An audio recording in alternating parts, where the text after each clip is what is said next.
Okay, we are live. We should be live right now. Hello, everybody, and welcome back to the RNC post-game coverage here on Red Eagle Politics. We have a decent amount to, get to. It was a crazy, hectic day for sure, but we have plenty to discuss. Donald Trump making his VP pick, and it is none other than Ohio Senator J.D. Vance. J.D. Vance, he is going bold. He's making a very bold decision in picking Vance. Definitely a lot of people said he would pick a more like electorally expedient type of option.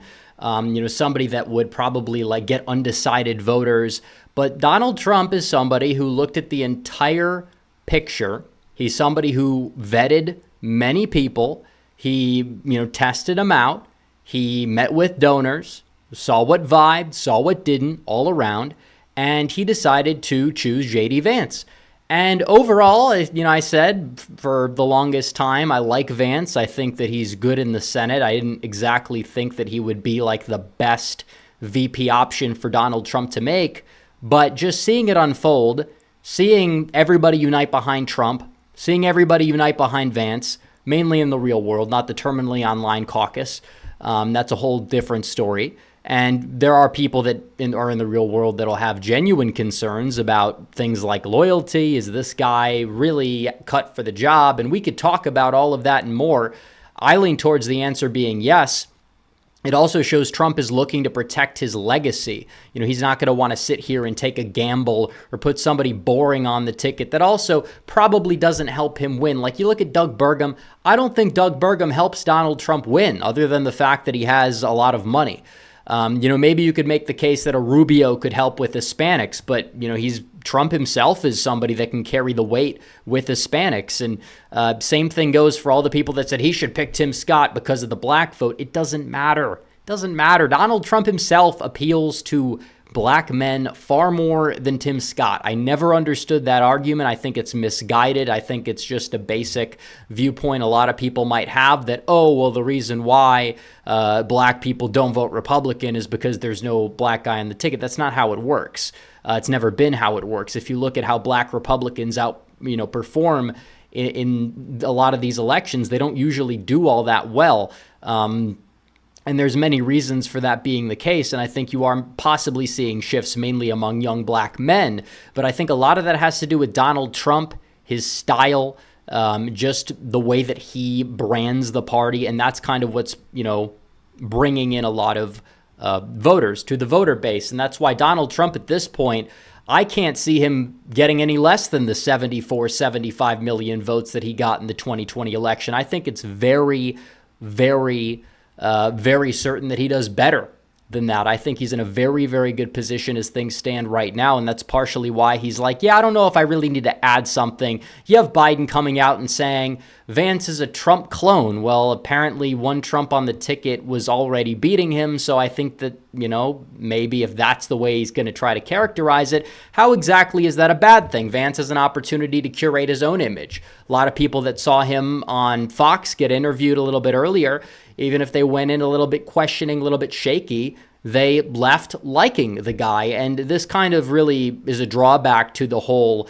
East Palestine thing. Donald Trump went to East Palestine. J.D. Vance was there. You didn't see the Democrat senator there. You didn't see the Secretary of Transportation there. You didn't see Joe Biden there. You saw Donald Trump there. You saw J.D. Vance there. And Trump said, I think Don Jr. was there too, good friend of Vance, is like, this guy's going to be a star. This guy's amazing. And, ever since then, Trump, I think, was considering him putting in the mix for VP. And you have it. And we could talk about the past. I'm sure some super chats are going to get into this, but they'll be like, well, Vance wasn't ever Trumper, but the key word is was. 2016 was 8 years ago. Vance has supported Trump for 6 years. Vance is, he was a millennial. He said in the interview, he drank the Kool-Aid from the media. He was operating, and Vance told me this personally, operating in a circle where you had a lot of people that were very hostile to Donald Trump, and it was a product of the environment. And he's grown a lot. He's converted to Catholicism, rediscovered his faith. and he's coming back into the political arena. In 2022, he came back in, initially skeptical, endorsed his run for Senate for sure. He's been one of the best senators for the past couple years in the United States Senate. And yeah, obviously him on the ticket, I think it's a major, major win in many regards. In many regards. I'm not saying that electorally he's like going to help Trump a lot. I don't know the electoral impact, but VP picks rarely have an impact. The people saying this is going to hurt him don't really fully know what they're talking about. You would have seen the liberal media pounce on. You would have seen a lot of these neocons pounce on if that was the case, or abandon ship. You haven't seen anybody, maybe some terminally online people, like in the basement caucus side of Twitter and some other groups or whatever, that are like, well, I'm a Reaganite or whatever. But these people are not, it's not real life. It's not real life. The majority of people are going to like this pick, I believe. It's honestly, you read mock drafts. If you follow the draft of the NFL, NBA, whatever, you read the mock drafts, you find you're dead set on somebody, and they don't get picked. They end up not getting picked. And you're like, why'd we go for this guy that was mocked in the second round? And it's because, well, maybe there's something else in the scouting department. And it's the same exact thing. The pick was in. It was Vance. And honestly, there's a lot of upside to Vance. And, some people will say, well, electorally, he doesn't help out. But maybe that's not really what Trump is looking for, because Donald Trump doesn't need help getting elected. He doesn't need help at this point. He's already polling high. You could say somebody like Youngkin could add more, but Trump just trusts Vance, and Vance, we talk about the VP being a figurehead slot, but with Vance, I think it's more like a policy advisor, because you have a very smart guy in your corner who's very much policy driven, a staunch national populist. He does want to cut not just illegal immigration. He's talked about cutting legal immigration as well. First act in Congress, declaring his support for the RAISE Act, which probably is not going to have enough votes to pass. But the president does have a lot of power on that subject, and hopefully he can get Donald Trump to waver his way through doing everything he can to cut immigration. That is the number one issue, the number one priority. J.D. Vance is the guy to do it. If you talk about having a policy guy right next to him, a lot of people wanted Vivek, but you got a Vivek in a way with a lot of experience and, maybe not as much charisma, but doesn't take the spotlight away from Donald Trump. And that's not something that Donald Trump really wants. I'm sure Vivek will be involved in some way. Maybe he'll be his replacement in the Senate. You're going to have Mike DeWine appoint a replacement. A lot of people are saying Matt Dolan. It could be a rhino. But if it's somebody that's like Matt Dolan, who can't get 30% of the vote in a primary, runs multiple times, is not very popular, yeah, he absolutely could lose a primary to somebody like a Vivek Ramaswamy, assuming Trump and Vance would end up backing them. So all things considered, there's a lot to look forward to, and we get to the RNC eventually. Vance and Trump, they're becoming the nominees. Florida puts Donald Trump over the top. They did the same thing with New York back in 2016, making sure his home state was the delegation that puts him over the top. And it's crazy how many years it's been. It's crazy how many times we've done this. But Trump is definitely out for a vengeance right now. And he's somebody who, he just got shot. He was a couple inches away from dying a few days ago, and he's going to be the one calling the shots, making the decisions. He had a bandage on his ear, but you see the future of the party. You got Tucker Carlson, you got Byron Donalds, who did a phenomenal job and gave a phenomenal speech, by the way. You have Donald Trump and you have J.D. Vance all standing together at once. This is the new guard. The old guard is out of the way, and obviously it's not perfect. I'm aware the party's not perfect, but still we're making immense strides into, reforming the party, making it a party that actually has a chance electorally of getting by. You had Teamsters speak, the head of Teamsters, which again was not a full-on endorsement. And I think the speech, you could maybe say that there were things that could have been done differently given the venue. He should have talked about immigration hurting the unions. You're giving a speech for Donald Trump, but you're not fully endorsing him, even though he said positive things about Trump and negative things about Democrats. So it wasn't a horrible speech, but I think that there was a lot of stuff in there that probably could have been, cropped out. But I still think the fact that you have somebody like that speaking And he was right when he said no other nominee would have had me speak 100% of the way. Republicans have abandoned the workers. And you could talk and you could debate union policy. I have a more nuanced view on it than what a lot of people have. Some people on the right are just staunchly anti-union. Some people on the right want to like embrace it altogether, agree with everything that the Teamsters guy said and probably thought that was the best speech of the night. But at the end of the day, it's like, we have probably a middle ground that we could reach in that department, plain and simple. But you do have to reach out to the workers, and just having that presence there is a big, big step. I don't know if Trump gets the endorsement, but the fact that they probably don't endorse Biden is enough in and of itself to be a massive win for Donald Trump. You talk about the Rust Belt, and that's what he's going for. He's going for the jugular in Pennsylvania, Michigan, Wisconsin. With J.D. Vance, mentioned those states in his Truth Social statement, mentioned Minnesota, saying he will appeal to the Midwest, he will appeal to those workers, the farmers, the miners, whatever group of people that he's trying to reach out to, the working class, the white working class. But also he has the other side to him. He's got the other edge to him. He's a Yale guy. He's very intelligent. His IQ is probably about, 50 points higher than Kamala Harris is. Just putting both of them on the debate stage together, it's going to be a massive, massive contrast. And even comparing him to people like Pence, he's definitely, 10, 20, maybe even 30 points higher than somebody like a Mike Pence too. And he's young. We need youth energy. We need younger people in the party. Biden's old. Harris is kind of old news as well. Trump, we love him. He's got high energy, but he's still aging. You need somebody to kind of step in and be that more youthful face to the party. And that's exactly something that J.D. Vance brings to the table. And that's a very, very good thing in my opinion. I don't think it's a bad pick electorally. We can debate it. We could debate it electorally if it benefits him. If Vance plays his cards right, I think it could benefit Trump. But to say it's going to be a drawback, a negative, no. And I love the pick in and of itself in terms of having them on the job. That's what it comes down to. Vance is somebody on policy. I'm very aligned with him. Foreign policy, immigration policy, to a large degree, economic policy. Some people say he's too far left. I don't think that that's really all that true.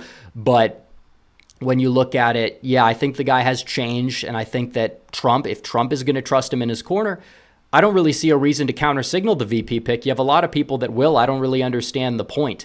You have people that change opinions, especially people that criticize Donald Trump relentlessly. Will try to say, well, actually, Vance is bad because he didn't support Trump. And it's like, but all you do is criticize Trump. And it comes from many wings of the right. It comes from, obviously, of some of the people in the farther right fringes. But you also have people that are like the neocons, the DeSantis heads, the Reaganites. Those type of people will say the same exact thing. And basically, like I've said, they were not even supporting Trump in the primary for at least much of the primary anyways. So I'm not entirely sure where this whole it's a really bad decision comes down to, because he had been to say negative things about Trump when Vance was the first one to endorse Trump in 2024.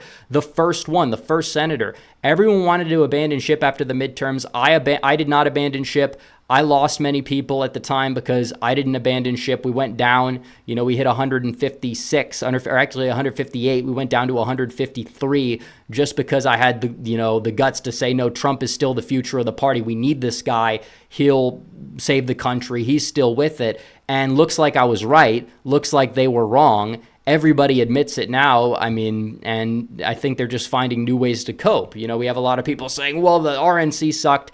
I didn't think it sucked. This is probably going to be the worst day, and there's legitimate criticisms. I don't know what the hell that was at the end, and I think everybody knows what I'm talking about. You have a prayer for a religion that has not even 1,000th of the American population that adheres to it, and you have people bowing their heads for some, I don't even know what entity it was, but either way, and that's, I don't have anything against Sikhs. That's not what I'm saying. I'm just saying it's pandering, it's right-wing woke. We don't need to do the same thing. There's a difference between actual outrage and then whatever that was. And I think people can read the room. Got Indian friends in the group chats that are just like embarrassed about it. It just was not really that good of a look, to be honest. Very unnecessary. Everybody should agree. But again, I don't think that should be the takeaway of the night. I don't think it should be. I think you look at the entirety of all the speeches, and if I could find a list of the speeches, I'm still trying to find a list that I could pull up. It seems like they have them out of order, but maybe they'll have it on. Maybe they'll have it on like Wikipedia or something, if we can see this here with the schedule or the speakers. I don't even know if they have them. It doesn't even seem like they do. Okay, but we did have a lot of people that ended up speaking, and there's going to be a lot more people that are going to be speaking. So it started off with Marjorie Taylor Greene, for those who were watching from the onset. Well, actually, it was Ron Johnson first. Ron Johnson hyped up the crowd, and a lot of the speeches were short. They were decent. Marjorie Taylor Greene, she's a bit of a firebrand. Some people, especially like the independent voters, might not like her typical style, but I think she did well. She, handled herself on the debates, not the debate stage, but the dais, the podium, with, enough decency compared to how a lot of people like to portray her in the media. And then you had Mark Robinson. He's always great. You had a few congressmen. You had John James throwing shade at the Packers in their home territory, which was pretty funny for somebody like me. But other than that, it was a decent speech. You had Wesley Hunt. You had there were a lot of people. Tim Scott, he did, it's like he did his routine, basically. It's like he just says the same thing every single speech. Hey, guys, did you know Democrats are actually the real rate? Wow, I've never heard that before, Tim. Thank you. Guy literally got married, and now he's not going to be the VP. Wonder how long that marriage will last. About to tell us if it was genuine or not, I would say. But either way, there were plenty of other speakers that we did see. Byron Donalds did a very good job. You had a lot of these citizen individuals that they had, which, it's a little bit of a mixed bag, because some people will say it didn't come off as professional, but it kind of just gives a voice to the American people. They're talking about how they were negatively impacted by the policies of this administration. And this entire night was about the economy, which is not really the topic that's going to generate a lot of the interest. Immigration's coming up. Make America wealthy again was the theme of the night. Make America safe again. I don't know if that's tomorrow or Wednesday, but Donald Trump will be speaking on Thursday. But Donald Trump stole the show regardless with his epic entrance, and he comes in, and obviously he's not going to take the stage. He just got shot 3 days ago.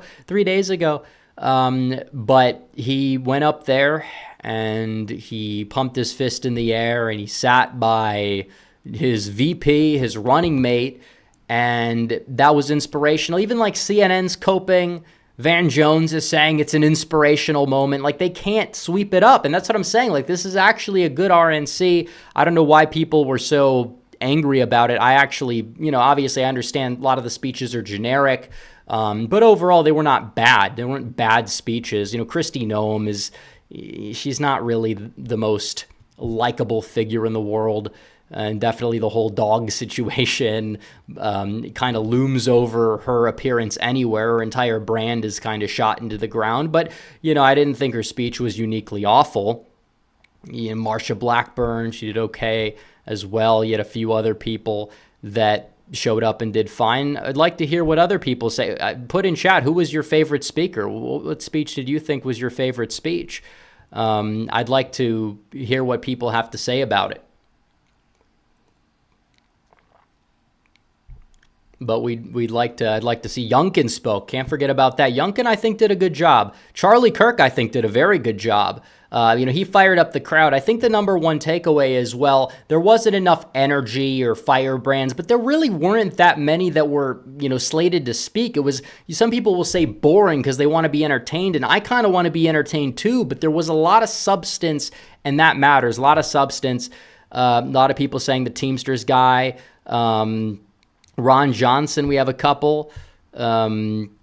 Youngkin's speech was the best. A lot of people actually liked the Amber Rose speech. And honestly, because I didn't know what to expect, because you have this woman who was very much on the left. She was, a very pro-abortion activist. She had like an OnlyFans. I don't know like what extent of content she would like, engage in. I don't know if it was like full, you know what I mean. Some stuff is worse than others for sure. But, she went out there and she conducted herself well, because you don't know what to expect when you're inviting somebody with a checkered past. Now, it does seem as if she has changed her ways. She's deleted that stuff.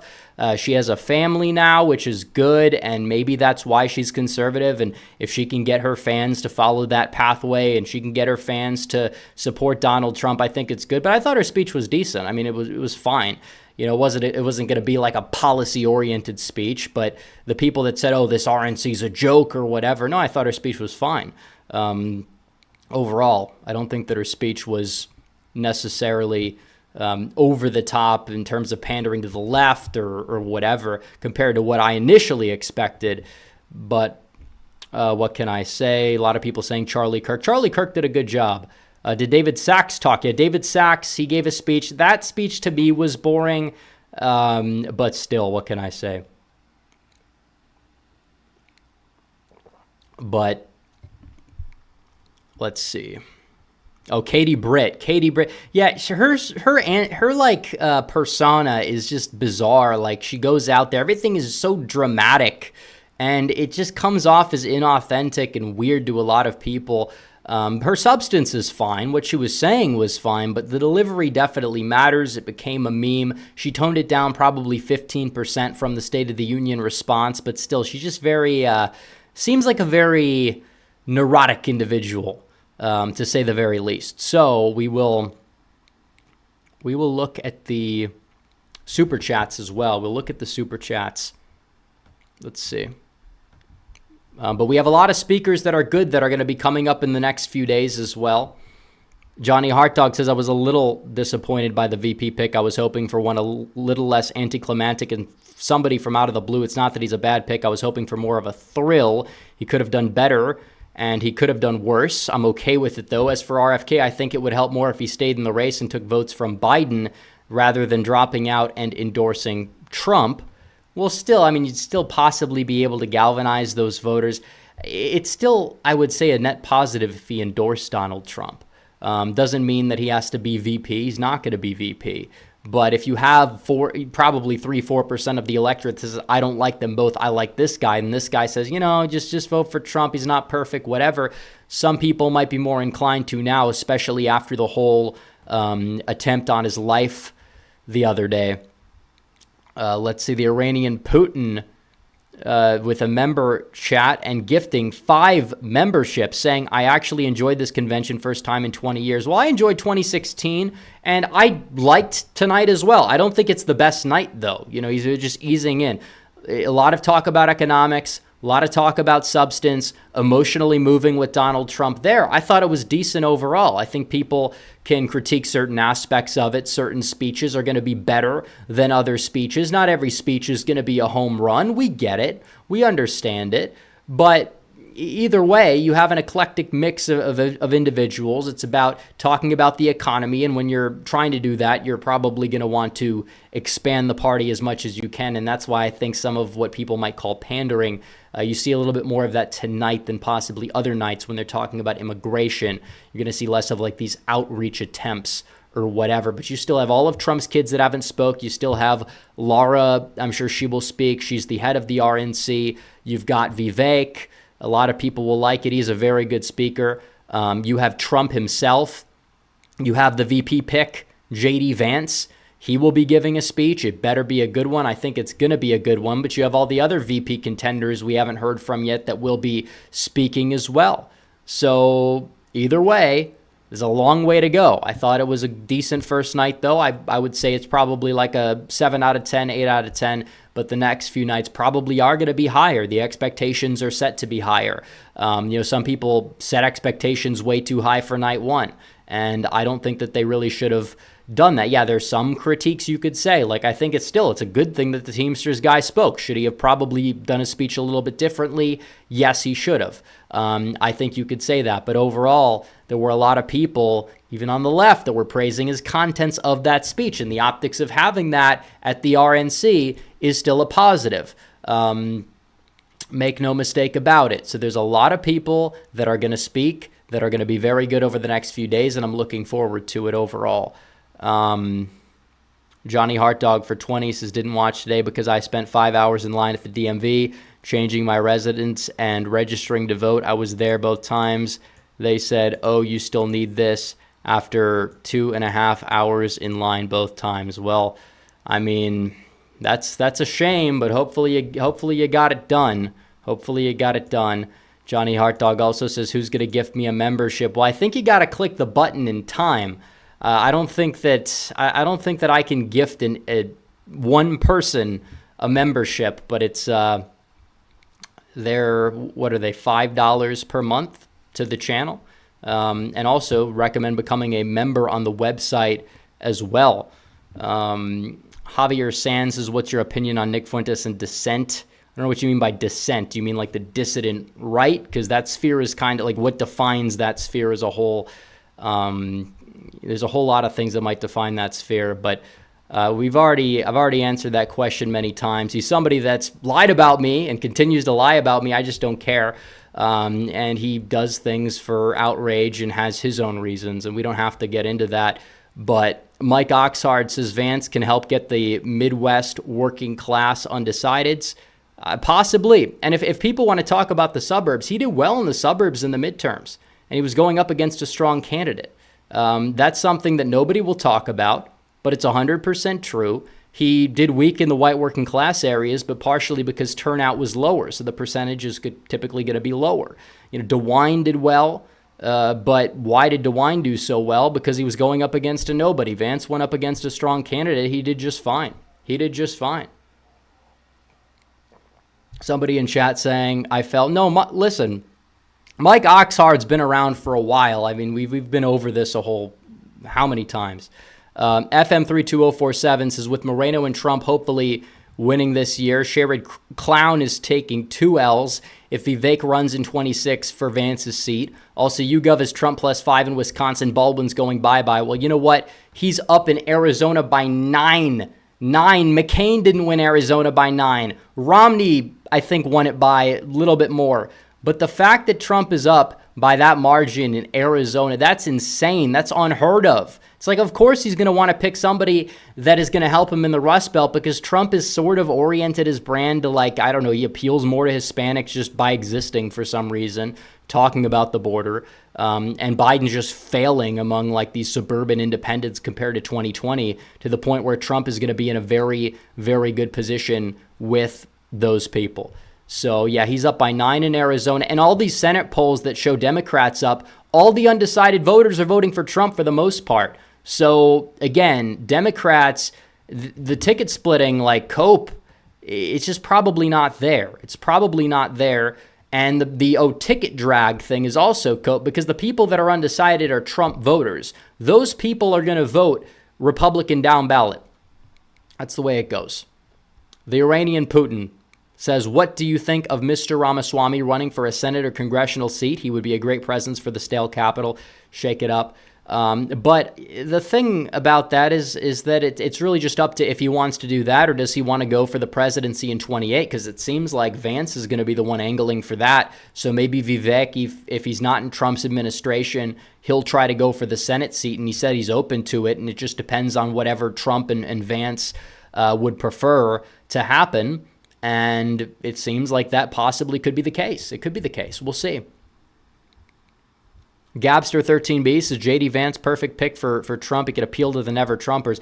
Well, I don't know. I wouldn't say that necessarily. I don't think never-Trumpers, like as a demographic, are people you should try to appeal to. But I do think that he could, because they're not in the real world. You're trying to appeal to Mitt Romney. They hate Vance. They don't like Vance, and they wouldn't vote for Trump anyways. Vance appeals to people who probably were woke, 10 years ago, that have softened up, and Vance can say, you know what, I was like you, but I'm voting for Trump because of X, Y, and Z, and he can appeal well to that demographic, and that's a good thing. And I think that some people will say it's a weakness. It's also possible to be a strength as well, depending on how you look at it. So I don't know what demographic you really boost Trump with other than maybe like white working class or undecided voters in the Midwest, but that's very well where this election is decided. And Trump didn't decide to say, oh, I'm going to try to pander and pick a Tim Scott, or I'm going to try to, even with Hispanics, pander and pick Rubio, which would probably have been smart, obviously smarter than picking Scott, because I think Rubio does have a decent level of appeal. But he's like, no, I'm going to pick a populist, a nationalist white guy from Ohio, and I'm going to try to win as many white working class voters, which is a majority of the electorate, as possible, which is a very smart thing to do overall, whether people like him, trust him, not. You could say that that demographic is what he's chasing. Now, we could debate Vance's total appeal to that demographic all day, but either way, this notion that it's going to hurt the ticket, no, it's just the question of how much does he help it. I don't think he really hurts it. If you look at Polymarket, Trump went up today. Trump went up after the RNC. People saying it's a disaster for Trump's electoral chances, or just they don't live in reality. I'm sorry. If you like it or not, for electoral purposes, it was not a disaster, and that's really what you're trying to do in terms of night one of the RNC. Just make sure you have a disciplined event with as few errors as possible. Whether you want to critique certain speakers or speeches or whatever, there were no over-the-top meme-worthy moments besides maybe the Harmeet Dillon Sikh bizarre inclusion, which is just, I don't even know why they did that, but it's pointless. It really is. You're trying to pander to 0.01% of the American public that happens to be Sikh. It doesn't exactly make sense whatsoever. Sorry, but that's just the way it is. It's just not good politics overall, because it probably turns off more people than it will add to your column. It's just the way that it goes. Let's see. Comrade Dushkin says the Sikh prayer was cringe and very unbased for a supposedly right-wing party. Exactly. I think that's the number one. The fact that that's like the number one negative thing of the night, though, is probably a good testament to how the night went as a whole. I don't think that it should overshadow Donald Trump's appearance. I don't think it should overshadow the VP pick. Everything that's taken place today was a very, very chaotic day, as I anticipated when I woke up this morning that it would be. But now we know the pick. Now we know how the pick was received relatively well. Trump's odds went up. You had a very substance-filled RNC, whether people loved it or didn't like it as much. That's beside the point. Bailey Spangler for 20 says, what genius thought it would be good optics to have Christie Dogkiller Noam speak? Also, I'm now kind of glad Harmeet Dillon didn't become the RNC chair. Kirk's speech was my favorite. Trump's entrance gave me chills. I kind of agree with everything. I agree with everything you said there. I don't really think that having the female Michael Vick make an appearance is like the best thing ever. Now, I did think the quality of her speech was okay. It wasn't bad, but you understand how it's received. But again, there's so many people speaking that it's not the end of the world that she's speaking. She's still a very prominent person in the party. It's not something that I would like try to say, oh, wow, I got to watch this.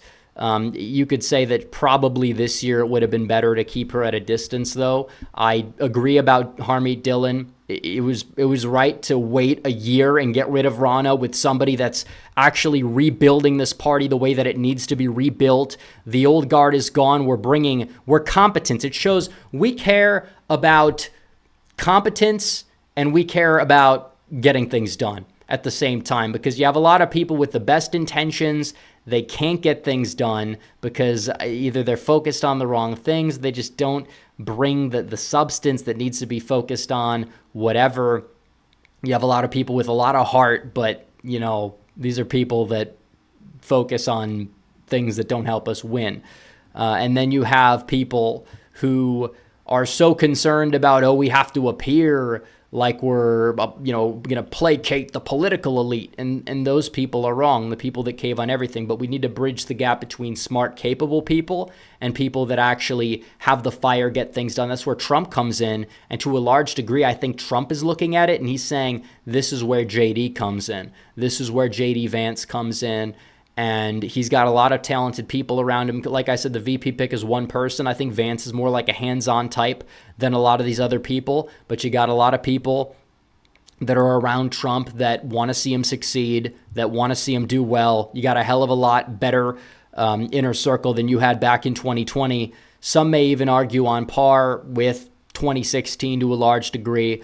Either way, it's looking good for Donald Trump. I think he's going to go out there. I think he's going to win. Tommy Robinson's Teamster speech was interesting but adversarial.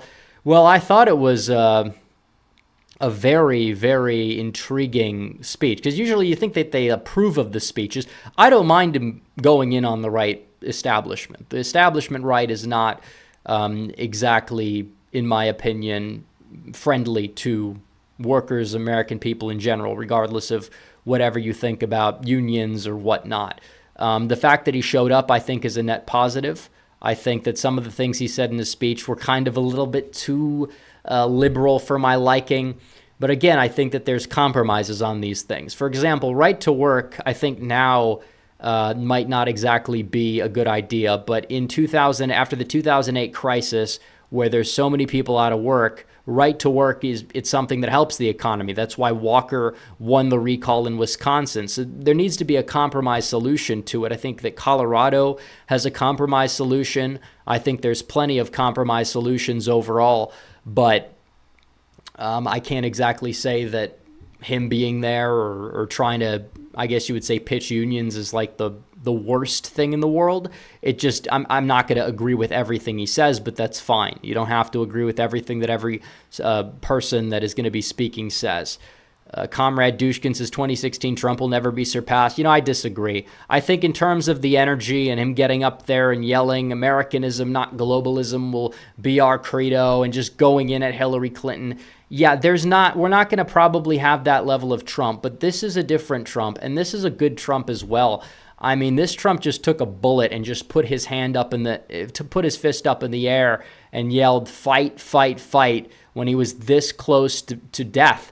And I don't think you could take that away from him either. Look at Trump back then. A lot of the personnel picks still, like Mike Pence, I get for the time it was different, but Vance, far better than Pence, objectively speaking. So overall, I think that Trump in 2016 was a different Trump, a very good Trump. But I think that Trump now, he's more measured, he's more calculating, and he still has a lot of aura to him, and that's crucial. And I probably am more hyped up about this election than any election before, mainly because, 2016 was a little bit of a different time. I was still involved in politics, interested in politics, but it wasn't as chaotic on the day-to-day as this. It didn't make daily content, sometimes multiple times a day like I am doing right now. But Brittany says some people are worried about Vance's foreign policy. They don't like his support for more foreign to countries like Israel. Well, what other VP pick would these people want is my question too. Because Vance is somebody that has at least tried to inject a more America first position on the world stage, unlike some other people like Burgum, for example, who wants to give money to Ukraine. Vance has said he wants to scale back. Israel, I think that our best solution there is strike some peace deals so we don't have to give as much foreign aid. But like I said, this idea that the Republican Party is going to abandon Israel altogether because some people maybe in like the younger generations or Muslims happen to oppose them, it's not a likely course of action or like the most pragmatic course of action. I oppose foreign aid, period. I'm not going to sit here and try to say that we need to be giving them. We've given them how much money? I agree. They're in a very good financial situation compared to us. I don't think it's our job. We built their defense system. We got to build our defense system now. Doesn't mean you can't have strong relations, in my opinion. But like I said, I don't think the average voter is thinking this way. I just don't. LinRx52 for $50 says, keep up the great work. I always look to you for your well-reasoned takes. A friend is complaining to me that Vance's wife is a liberal. No idea if it's true. Do you have anything on her? Well, I don't know if his wife is a liberal. Trump's daughter's a liberal. Honestly, she was in the administration and did some liberal things, and Trump, I think, now is kind of keeping a little bit more distance, which is a positive thing. But Vance's wife, I mean, she was a liberal, I would assume. She came out of the same, Vance was also more liberal back in the day, too. She might be more liberal than Vance, but I would assume that as he's transformed, she also has transformed to a certain extent. She's become a mother as well. That definitely changes your perception on things like life, for example. So, the Omega Ranger says on Reddit, the top subs are in serious meltdown mode over Trump. It's such a poorly run website. The only users left are Fauci acolytes and Hasanabi supporters. Guys, you got to chill and drop the TDS. Those people, I don't know if I want to win over. We talk about we got to make sure we can get people voting for Trump. That's true, but Reddit is not winnable. Reddit is deranged. And the more deranged they get, if that's the representation of the left, the smaller the left probably gets as well. So Reddit's gone insane. They've been insane for a very long time, especially now that they've gotten rid of every conservative subreddit, which they've done over the past, 5 years ago, pretty much. They got rid of all of them. The Donald's gone. Drumpf is finished is gone. That one was pretty funny back in the day. It's where we got the name Blumpf from, or at least where I got it from. But there were plenty of them. Base Cats is even Cenk got red-pilled by Trump's the assassination, as he puts it. He kind of self-censored it there, but it's true. Cenk at least has the wherewithal to understand that it was a cool, badass moment for Trump, at least the pictures that were taken. The Iranian Putin says, great answer, Rep. Thanks. Well, you're welcome. Mike Oxard again for 10 says, now for the cabinet, I suggest the following: Vivek for Chief of Staff, Tulsi for Secretary of Defense or State, Tucker for Press Secretary, Byron for HUD, and I don't know the other cabinet positions. I'd be cool with all of that. I mean, that'd be awesome. I mean, is Tucker really going to want to do Press Secretary? I don't know. If Carrie Lake falls short, I think she'd be phenomenal in that role, but we'll see. Spartan Speedrun says Trump is going to win. That is certain, but at what cost? Why is he taking the whole party center left to get? I don't know what people keep saying about taking the party center left.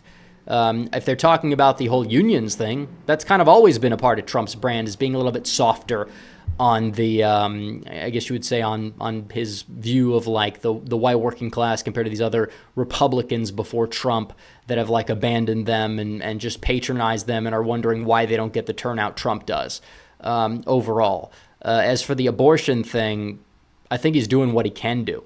This country right now is a spiritually sick nation. We have a nation where probably 70% of the American, maybe not 70, but probably around the 60% mark, believes that Roe should be codified, or at least they believe that abortions should be legal, even if they are kind of just accepting reluctantly the Dobbs decision, as many Supreme Court decisions are reluctantly accepted. But Trump's position has always been the same. Leave abortion to the states, because maybe there was something more to fight for. It seems like he's moved on the issue, but he really hasn't moved on the issue. He's been about the same, plain and simple.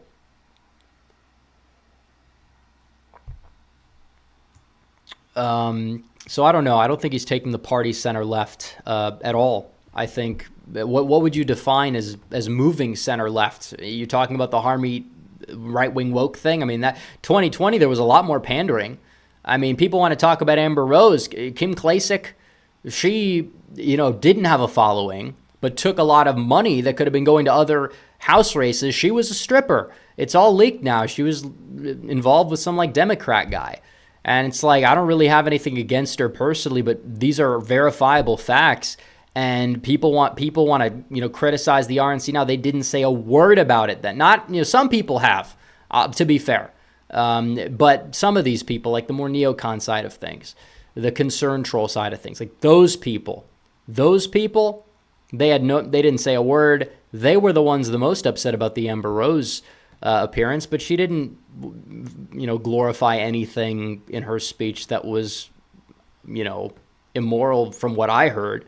That's not to say that her personal life is perfect, because it's not. But you talk about all these people. You had these, drug dealers that were speaking in 2020 that Trump pardoned, which again, I mean, Trump was trying to, reform the justice system or whatever. But the problem is that was just pandering the way that they did it. It came off more like pandering, whereas this is just more like a genuine sort of ordeal, where you just have you have a lot of people just getting up there, probably didn't even fully prepare the speeches, ordinary people just talking about how they voted for Biden in 2020. They don't want to vote for, that's what you need. That's what you need. People are like, why'd they let someone on stage who voted for Biden? Because you're trying to convince people. That's what the RNC is made for. That's what I'm saying. So, I don't know. Olivia Williams says, is Vance a lock for 28, and who would he pick as VP? I don't know. I think his odds went up. I don't think anything's a guarantee. And I've said this before. I didn't really want Trump to consider 2028 a whole lot because people pop up out of nowhere. I don't know if Mike Pence, even if Trump served a second term, the term that he would still be serving now, that is, I don't think Mike Pence would even be the nominee. Probably 40% chance that he would be, but there would be a very big chance that he wouldn't. But if Trump likes Vance and works well with Vance and thinks that Vance is a worthy successor to MAGA and Trumpism, even if he takes it in a little bit of a new direction, then yeah, that's fine. If that's the heir apparent, I'm fine with it. If he's the nominee, I'd be fine with it. I don't know who he'd pick for VP. It depends on the time frame. Vance 3 years ago, a little bit more than that, was a relative unknown, and now he's the vice president, or the favorite to be the vice president. And I don't know if Vivek will be the VP. They're both from Ohio. Part of the reason why Trump didn't go with Rubio was because of the residency issue. There's a chance he ends up as Secretary of State, which I have mixed feelings about. On one hand, he's been more of a neocon. On another hand, it would probably reorient a lot of our focus in Latin America, where we probably need to be more concerned about regarding the border, regarding the drug war, regarding a lot of things happening, south of our border. You could make the case that Rubio would have some positives as Secretary of State, but you also have the other side of the equation where he'd be a negative, possibly. He's changed a lot, one could say, but I don't know if I'd be saying he'd be my favorite pick to be that Secretary of State. VP, him as VP would be like subservient to Trump. Secretary of State, you got to deal with foreign leaders, push them around a little bit. So who knows? Kenneth Wolf says, J.D. Vance says he wants to win the white working men, a majority of the voting base, which the GOP should cater to. I think it has a double-edged appeal. I think it's just more of like a regional thing, because he does have that appeal. But, there's a lot of suburban women who've seen his movie and like the movie. Some people don't like the movie. You have just suburban people in general that like the fact that he's maybe has some of Trump's policy, but is well-spoken, very articulate, and will demolish Kamala Harris on a debate stage. And he's not like a firebrand type, and maybe that will hold him back in 2028. But still, Lovely Six says, this election feels different than 2020, inspiring. It is inspiring. I mean, Trump he basically survived by an act of God, a random head turn. I mean, it's incredible. I've never seen anything like it before. Olivia Williams says McConnell was booed. Could Dems win the Ohio Senate in 2026? Well, I think Dems could possibly win that special election. Just depends on our nominee, the state of the country, how the midterms are going. With Trump in the White House, I think that our chances in the Midwest in the midterms possibly could even go up. Ohio's GOP is competent when they want to be competent, so we'll just have to wait and see on that front. Also, why did they have 4 black speakers in a row? It's DEI. I personally didn't notice 4 in a row. I mean, it's possible they did that intentionally. Probable they did it intentionally. But these are speakers, and they're prominent representatives in the party. Some people will say it's because of the fact that they are bringing that aspect to the table. And I think in regards to Tim Scott, it is. I don't really see him as any different than like a John Boozman. Nobody's going to ask John Boozman to speak at the Republican convention. So I think to an extent, I get what you're saying. But I think Byron Donalds, Mark Robinson, those guys are epic. They absolutely deserve to speak, especially Robinson, because he's a candidate for governor, probably the most prominent gubernatorial election that's up this cycle. And I think Robinson probably is going to have a really good shot to win it, actually. Even he's got a lot of money spent against him, but the polls haven't moved, and Trump's at the top of the ticket. That's definitely something that moves the needle a lot more so than pretty much anything else. So MSU fans, who would have been your first pick for VP? Well, I've covered it. I didn't really have a set selection. I was initially a little bit worried about how Vance would be received. I like Vance. I just was like, yeah, maybe Youngkin or Rubio or even like Burgum could help out. But now I'm thinking about it more. It's like I think Burgum probably is more of a drag than somebody like Vance. And then, Rubio and Youngkin, maybe Trump just thinks that they're too establishment, and Trump thinks that he's up by enough where that's not a concern. And even the fact that people like Chris Sununu are like, yeah, I'm okay with Vance, and the mainstream media is like, they're not happy about it, but they're not like freaking out either way, and he's being well received so far. I think it's probably a positive thing, because you talk about those undecided voters and J.D. Vance, and how they'd react to him. It's possible that some of them in some places of the country, depending on how he articulates Trump and Trump's message to them on the campaign trail, which he'll be a very good surrogate. Yeah, I think there's a very, very good chance that he could be an asset to the ticket electorally. We just don't know to what extent just yet. But I don't think he's a drawback. I don't think he's a drawback at all. I look forward to him bringing new blood into the Republican Party and demolishing Kamala Harris on the debate stage. That's going to be a lot of funny. That's going to be a lot of fun, and it will be funny is what I meant to say. Thank you, Vanessa, for the 10. Olivia Williams says, I worry Vance abortion and marriage comments hurt. Well, I didn't hear those. I didn't hear I heard the abortion stuff. In terms of, are you talking about the recent abortion stuff or the newer abortion stuff? Because it seems as if he's adopted Trump's position. He's personally opposed.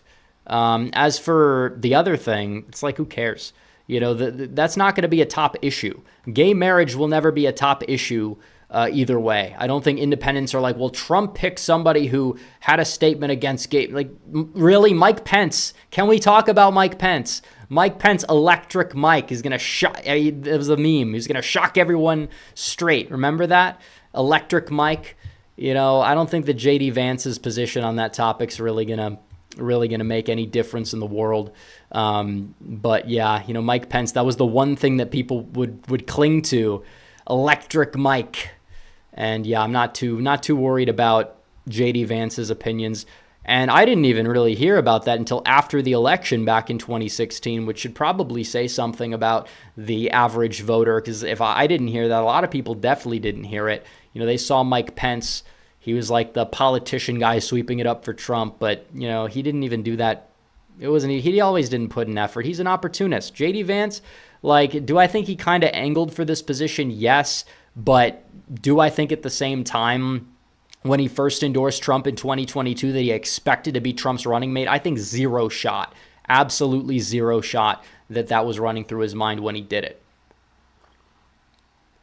Because he didn't even really pop up on the radar until, I wouldn't say the beginning of the year, but probably March, April?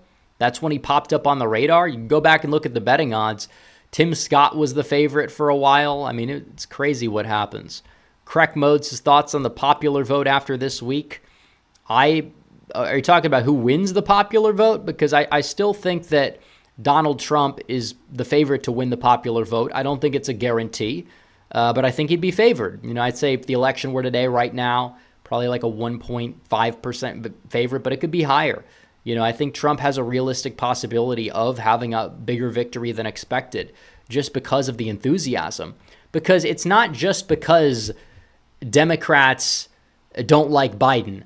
The anti-Trump energy is not there, and these events are demoralizing the hell out of them. That's the main problem that they have right now. They're demoralized. They don't even know if they want Biden as their nominee, and Trump is the Republican nominee. So you already kind of see it unfolding.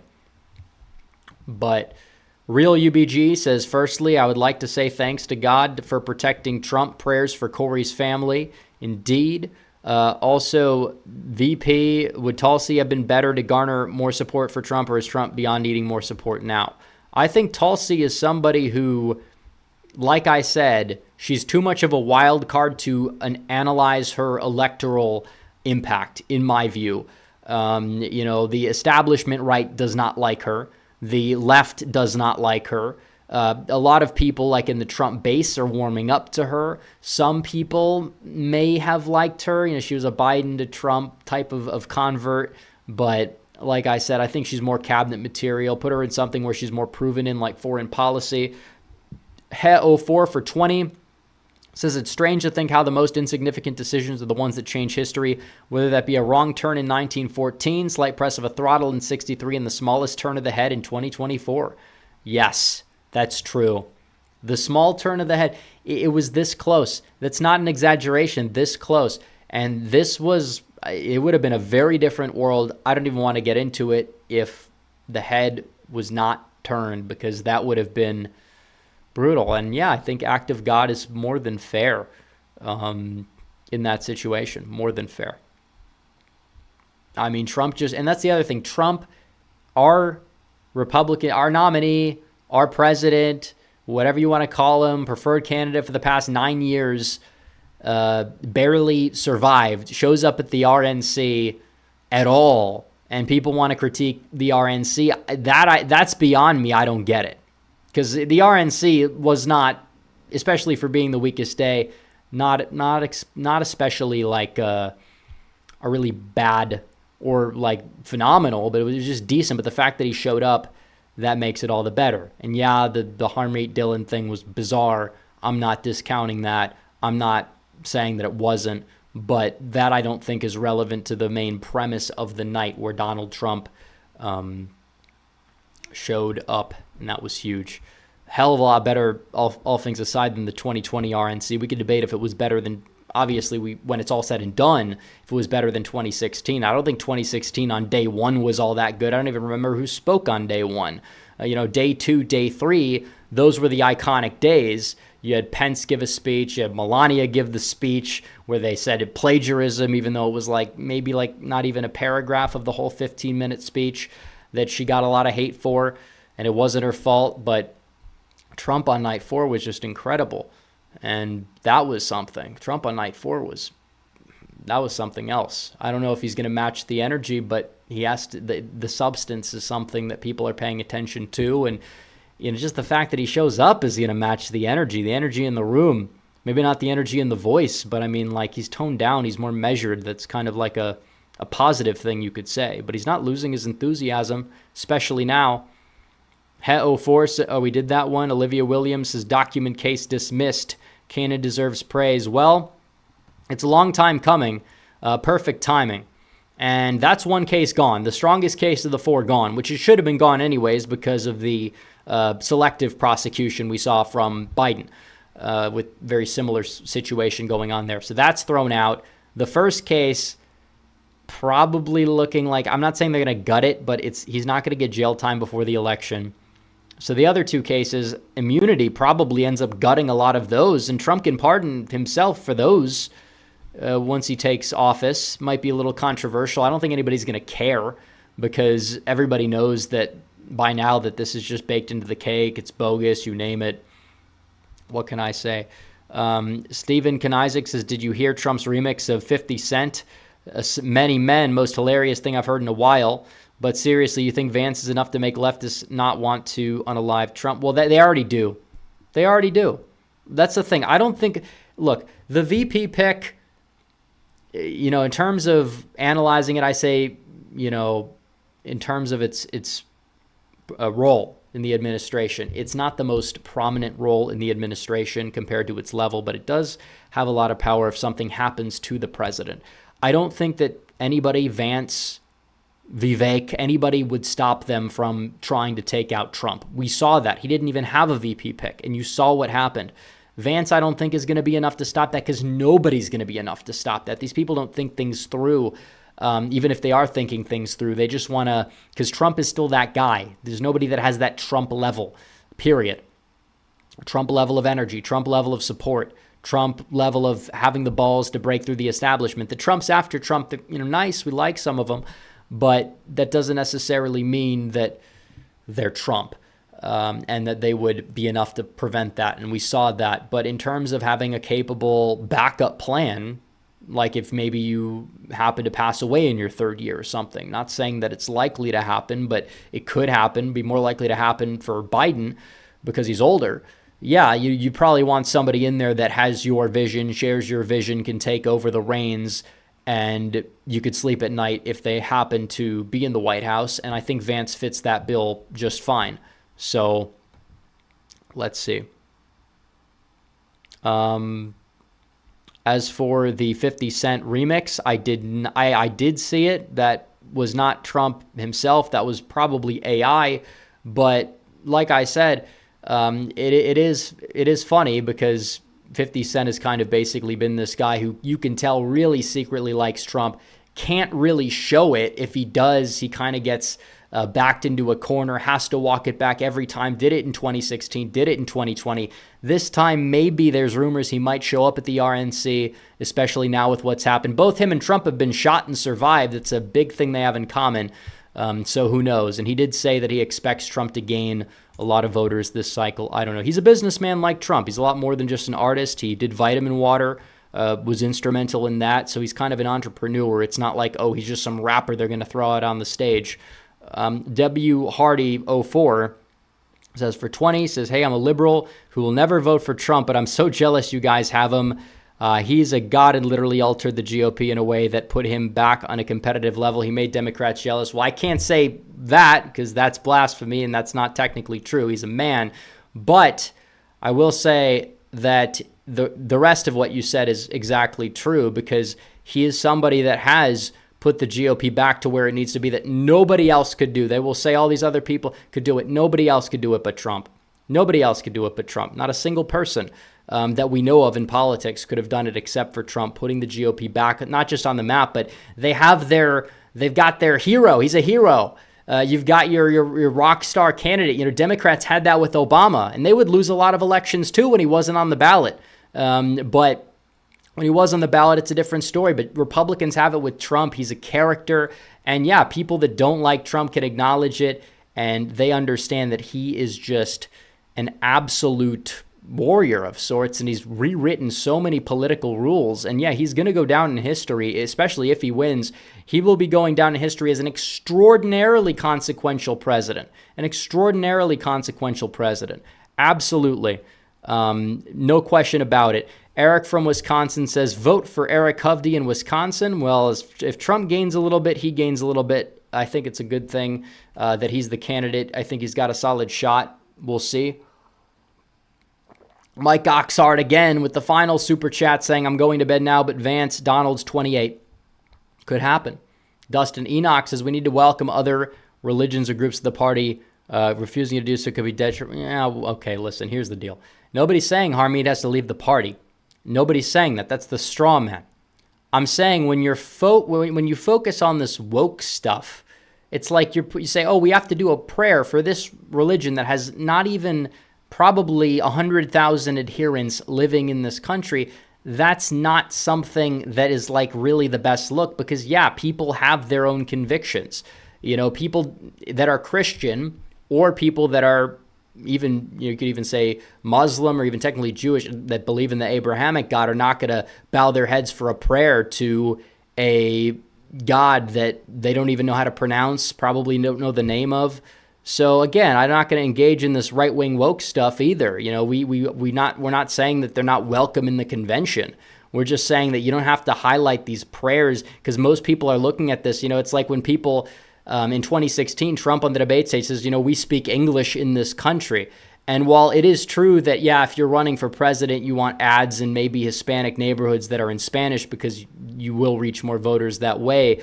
When you're out there on the campaign trail doing what the Democrats are doing in 2020, just inserting this panderous Spanish. You had like Cory Booker, all these people. It was just a disgrace. And I don't want my party to become that way. And we shouldn't want our party to become that way because what makes us different from the other party if we're going to just be trying to pander to all this woke stuff? You know, we have a majority. Occasionally, you know, maybe if there's a religion of a high minority, you put people's like they do like these interfaith whatever. Personally, I have mixed feelings on that as a Christian, but I will say that that makes a hell of a lot more sense than doing whatever the hell this is, because I don't know what that was. And I don't have any ill will towards Sikhs or Hindus or any group. But I will say that it's like, guys, there's a level of pandering we don't need to cross. And it's got a lot more people that you're going to turn off by doing stuff like that than you're going to gain. If she gives a speech and mentions I'm Sikh, that probably, and talks about policy and stuff like that, that's probably going to go a far longer way. But like I said, I don't think that it's necessarily out of pocket to say that that's like a kind of just not a right way of going about the convention, especially ending the convention. It's like with that, I don't know. Like I said, so, don't just chill out. You're not going to use the left-wing slurs on people in this chat. I'm somebody that's in many ways pragmatic about going about certain things, and I don't think that that's really it doesn't help you with anything. So, end of discussion. MSU fan says, how do I find a girlfriend? Would love advice. Well, I don't know how to give you advice not knowing anything about you in that situation. Like, you in high school, or you in college, you post-college, you in your late 20s, like there's different levels to it. But I will say focus on improving yourself and definitely putting yourself out there, and you're probably going to find someone and live an interesting life, and live an interesting life that's going to invite other people into your life. I feel like that's something that goes a long way in that regard, not just for meeting a significant other, but for meeting cool people in general. So keep that in mind. James for 10 says, what would you say are the top 5 most powerful, important cabinet positions ranked in order in terms of the amount of power and decision-making authority they possess? Well, that's tough. The state has a lot of power. Defense is underrated, I feel like. Defense is underrated. You have, obviously, I don't really count the presidency as like a cabinet head, but you do have a lot of department heads that have a lot of pull. Some have less pull than others. The Department of Homeland Security, I feel like, is really important right now, given the border. See, department heads of the cabinet. Can't think of them all off the top of my head. But like things like Secretary of the Interior, probably not as important, but it's all important. Treasury, I think, regarding the economy is important. Energy, maybe it's kind of like a mid-level in terms of the importance. Same thing with education. Commerce for trade is something. Let's see. But I don't have a top 5 list. DBLEO says, happy with Vance, Burgum, Scott, etc. would have tried to get Trump to drop his more controversial ideas, such as pardoning the 1/6ers. Well, that's a good thing about Vance is I think on policy, you're not going to have somebody that's going to compromise it, which was a worry with some of these other candidates, even some of the other candidates that I said would add more to the ticket. I wasn't really worried about Rubio just because I feel like Trump would just be able to keep him in check because Trump mogs the guy. He did it in 2016, would do it now. But somebody like Burgum, I was always a little worried about just because of the amount of money that he has and the amount of pull that he could have just based off of that fact alone, the leverage helping Trump get elected in exchange for other favors for like his big tech friends or whatnot. So, yeah, that's still an important thing. And a lot of them will get pardoned because the Supreme Court has gutted a lot of their cases. That's good. Democrats are in complete and total cope mode based off of what's been going on with immunity, the Supreme Court. It's not just Roe. And again, I don't know if they're going to be able to use that to say, well, the immunity ruling, we got to keep Biden there. It's like, but this happened under Biden. Like, you realize it, right? Biden trying to blame Trump for things that have happened under Biden's tenure, it does not land. He's a liar. He's a gaslighter. And that's all they do is lie and gaslight. Just like, oh, well, the economy's good because we have a low unemployment rate and we have 15 million new jobs. How many of those jobs are just reopening? Like, how many jobs did Trump gain in like the final hours of his presidency just because of COVID recovery, reopening, you name it? Like, let's be real. Let's be real. But we have more super chats here. You have, let's see. The Grant Mandel says, you think Trump is surrounded by the right people? I think there's going to be snakes in the grass no matter what. I've come to grips with the fact that that's the way it goes. But I feel like there's less of them than there were in 2020. And as it stands today, he's got a lot more pull right now, and he's become a lot more socially acceptable in a way which gives him a lot more leeway to do certain things. And yeah, it's true, he's not going to probably advocate for certain things like abortion restriction at the national level, but in turn, he could overplay his hand instead with immigration, which in the long term is really helpful to the pro-life movement, because you're not importing all these millions of people every year who are going to be voting for the party that will codify Roe. So, like I said, there's just a lot of nuance to this stuff. A lot of nuance. Let's see.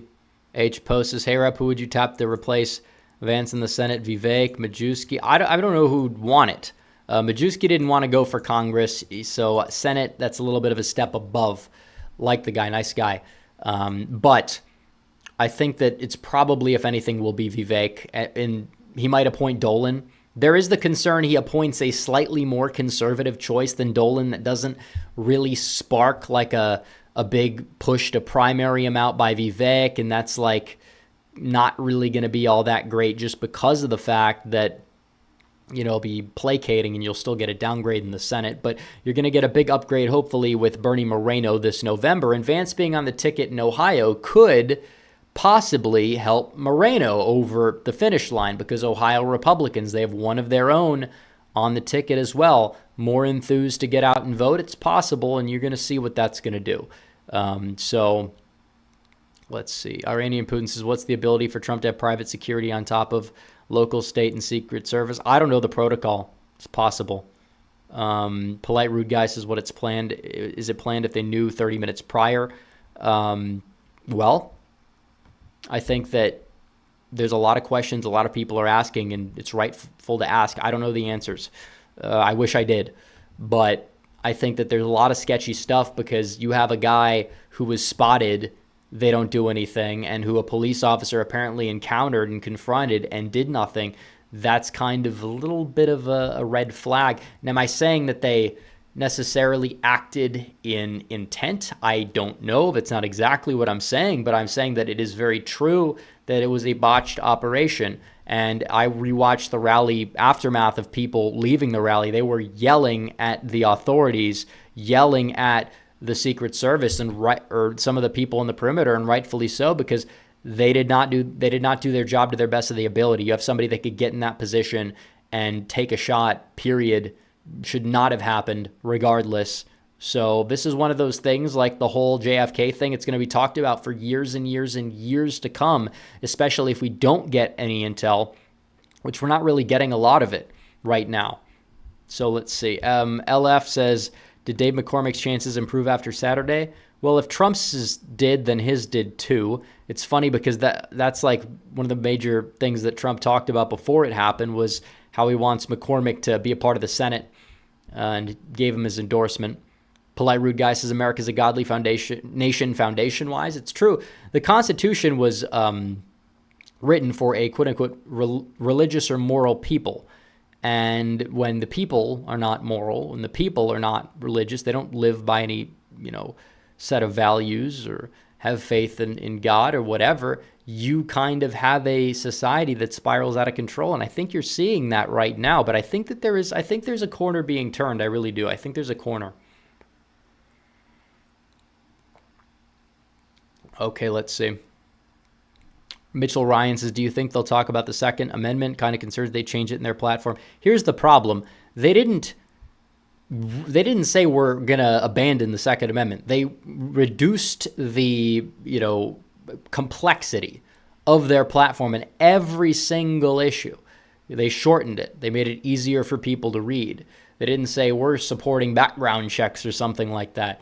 So again, in terms of the Second Amendment, they probably will talk about it. I think Make America Safe Again is the next day or the day after. That's something that will need to be talked about. And of course, like I said, from what I read, the individual in question in the Trump incident, they got the rifle from their parents. So that wouldn't exactly call into question age requirements, because even if it was 21, still would have had it, wouldn't have been legal for him to carry it, period. It's not going to stop people. Did it stop the Shinzo Abe situation? I don't think so. I don't think so. You saw that, and that's in Japan. That was with a homemade firearm made from scratch. So again, people that want to do evil are going to do evil. We had more guns than ever. Than many other countries in the 50s. You didn't see ridiculously high murder rates, mass shooting. You didn't see any of that. But now we have more gun control than ever, and we have more incidents popping up than ever. So there's a lot of factors that go into this, and they do happen in other countries too. They're just not talked about enough. Let's see. We have Venator says, I love Trump, but their messaging is a disaster. The Harmeed prayer, constant pandering to minority, spineless message on immigration. This is regular programming for the GOP. Well, the Harmeed prayer was bizarre. That should not have happened, should have been omitted. The pandering was probably less than 2020. It's clear they want to make an outreach to Hispanics. It's clear that they think they could do better with blacks. I didn't think that the speeches that every single black representative gave were over-the-top pandering. I will say that. Maybe part of John James's speech was iffy. Tim Scott, of course, that's to be expected with Tim Scott. But, Byron's speech was good.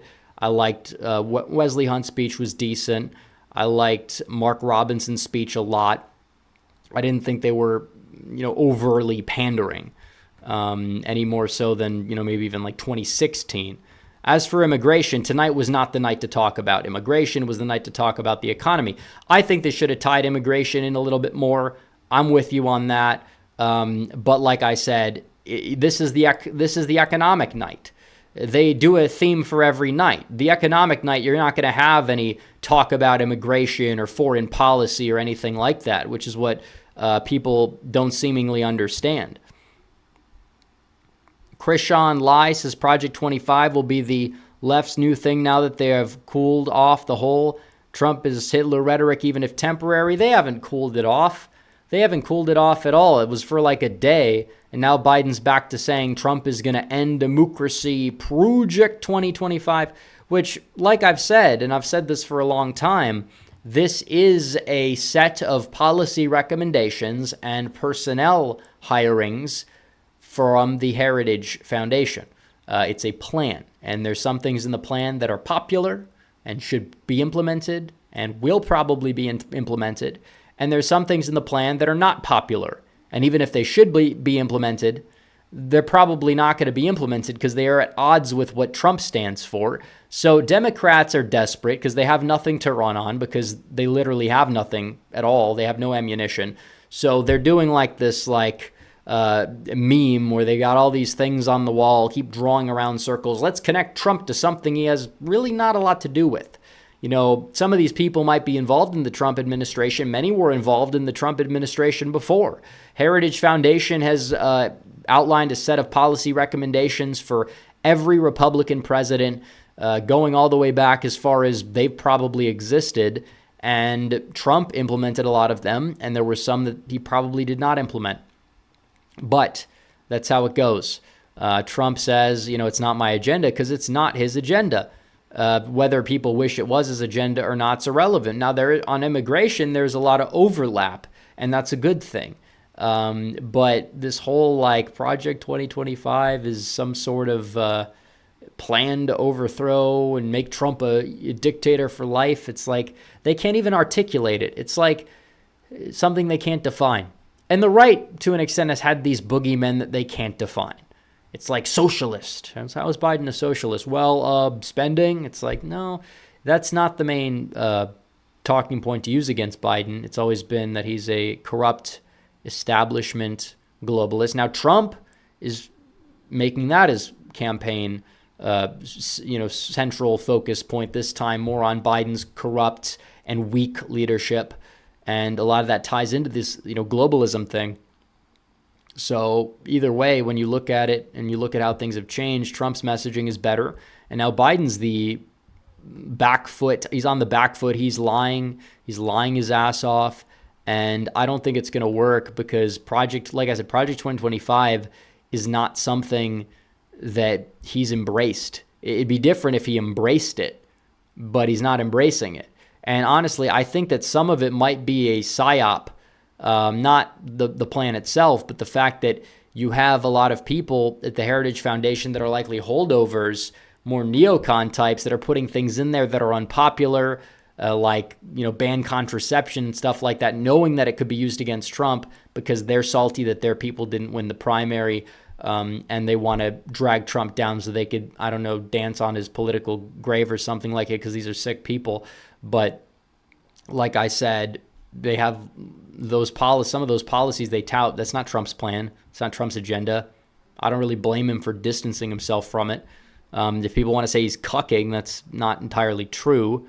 But what can I say?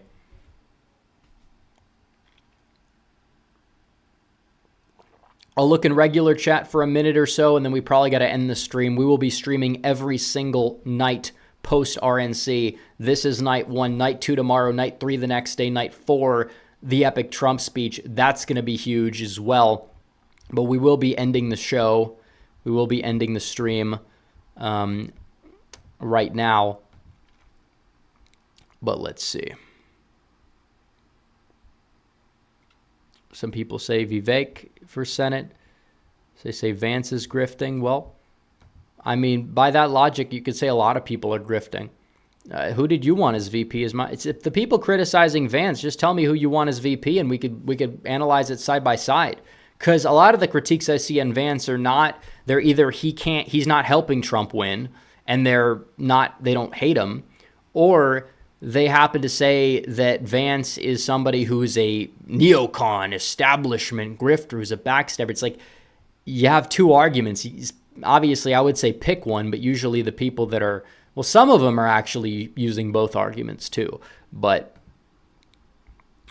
I'd like to hear. And people are saying Vivek and Vance were like good friends in college. So do with that what you will. If you think that like Vivek would hang out with somebody that he didn't kind of share a worldview with, and you could look into Vivek, and there's plenty of things he said about Donald Trump and plenty of things, contradictory things, and I think the guy is probably forming his ideology still, and that's fine. But like I said, I think that Vance is probably he's kind of like Vivek, but fits the ticket better because he's more reserved and lets Trump have the spotlight, because Vivek is somebody that likes to take the spotlight, and I don't think Trump likes that. So, I agree. Vivek could really be better used in another position. He's a smart guy, very smart guy. But the chat goes real quiet when I say that, because it doesn't really seem like we have a lot of people that really disagree with that take, because it's true. And there are criticisms. I was skeptical of Vance. I was very skeptical when he first came onto the scene. And I'm like, this is a guy who didn't even support Trump in 2016. That's bad judgment. But then again, he did come around, and a lot of people have come around. Trump got 15 more, I'd say like probably got around 15 million people that voted for him in 2020 that did not vote for him in 2016. So that is a big demographic, and a lot of those people are his strongest soldiers now. Not saying that some of them couldn't be grifters, but a lot of them are really pro-Trump. Now, it's not like he didn't vote for Hillary. He just said, I don't want to vote for either. And he said he bought the media lies, and now he doesn't. And if he can relay that to a lot of people, then he can be an electoral asset for Trump. Michigan Nationalist says, is Usha Vance a problem on the ticket for her religion? No, I don't believe so. Does anybody know what Mike Pence's wife was denominationally? Like, nobody can name it. Did anybody? And I'm sure she was whatever he was. I mean, he was a devout evangelical, it seems. Can you name like any first lady or second lady's religion? Probably not. It doesn't matter. Trump is a Protestant. Vance is a Catholic, which those are the policy leaders. Whoever Vance comes home to having a different faith is probably not that relevant. Now, he probably, the way things are going and the way marriages typically go, she likely ends up converting at some point. I'm sure they have arguments about it or discussions about it, and that's the way that it goes. And I think that Vance coming back to the faith is a very good thing and a good sign for him. And it coincided with his political shift to embracing Donald Trump as well. So I don't think it's necessarily a definitive thing. I don't think most people care. Some people online might care, but it's like I can't bring myself to care about this. I can't. I'm not asking the second lady of the United States to be the pastor, the priest, the pope. I'm looking for a strong executive that I can pick to lead the country and have somebody that's smart by their side that can maybe help them win and get things done, secure the border, do what they got to do at the national level. That's what I'm looking for. I don't think most people probably that vote for Trump are even going to know who this, I'm sure they will see at the RNC and stuff, but a lot of people that will vote for Trump probably won't even be able to know what his wife even looks like. And I don't think a lot of people really remember probably what Mike Pence's wife looked like or, when Obama was winning, did anybody really think about Jill Biden? Like, no. Now they're thinking about her because she wants to be the shadow president and she's committing elder abuse. But that's a different situation. So we'll see. Either way, it was a decent night and Trump showed up. I don't know if he'll show up tomorrow. I don't know if he's going to be there all 4 days. He might be. He was in attendance, which was cool. He was watching the speeches. And that was something, but we will be back tomorrow night. I don't know if we'll do a video tomorrow, but I'll be back streaming tomorrow night and I'll see you guys then. So make sure you guys like the stream down below. Make sure you guys subscribe to the channel, hit the bell for notifications so you never miss another stream. We have another super chat saying Elon donating $40 million a month for GOP drop boxes. That's huge. I know he's supporting Trump with a lot of money, it seems, and that's awesome. I wonder if he'll be a surprise speaker at the RNC. We'll have to see. But make sure you guys like, subscribe, hit the bell, follow my socials. The links are in the description down below, and I will see you guys in the next one. Red Eagle, out.